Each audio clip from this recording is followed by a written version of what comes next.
लोकसभा चुनाव 2024 के पहले चरण के तहत आज वोटिंग हुई। आम चुनाव की तारीखों के ऐलान के बाद से ही भारतीय जनता पार्टी इस बार 400 के पार का नारा दे रही है। पार्टी का लक्ष्य है कि वह इस बार के चुनाव में अपने बल पर 370 सीटों से ज्यादा जीतेगी। वहीं एनडीए गठबंधन के लिए 400 सीटों का लक्ष्य रखा गया है। इस लक्ष्य को हासिल करने के लिए बीजेपी कई तरह की रणनीति पर काम कर रही है।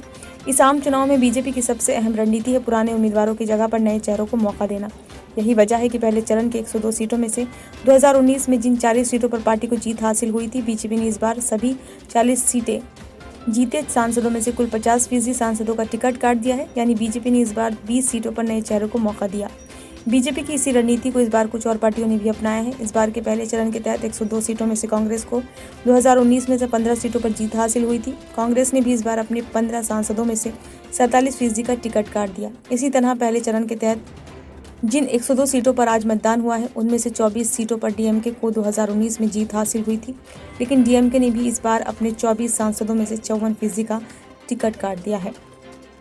माना जा रहा है कि इन पार्टियों ने अपने मौजूदा सांसदों के टिकट को बीजेपी की रणनीति के तहत काटा है, जिसके तहत वे जनता के मूड को पहले भांपती है और उसके बाद नए उम्मीदवारों को उतारती है, ताकि जनता नए चेहरों पर भरोसा जता सके। आपको बता दें कि ऐसा नहीं है कि बीजेपी ने मौजूदा सांसदों के टिकट काटने का फैसला पहली बार किया हो।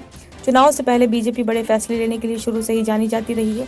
पार्टी जनता का मूड समझने के लिए समय समय पर आंतरिक सर्वे करवाती रहती है और इसी सर्वे के मुताबिक वे ये तय करती है कि वो आगामी चुनाव में किस रणनीति के साथ उतरेगी। और खास बात यह है कि बीजेपी को अपनी इस रणनीति में बीते कई चुनाव में सफलता हाथ लगी है। यही वजह है कि अब दूसरी पार्टियां भी बीजेपी की इस रणनीति को अपनाने में आगे दिख रही हैं। ब्यूरो रिपोर्ट, नई दिल्ली।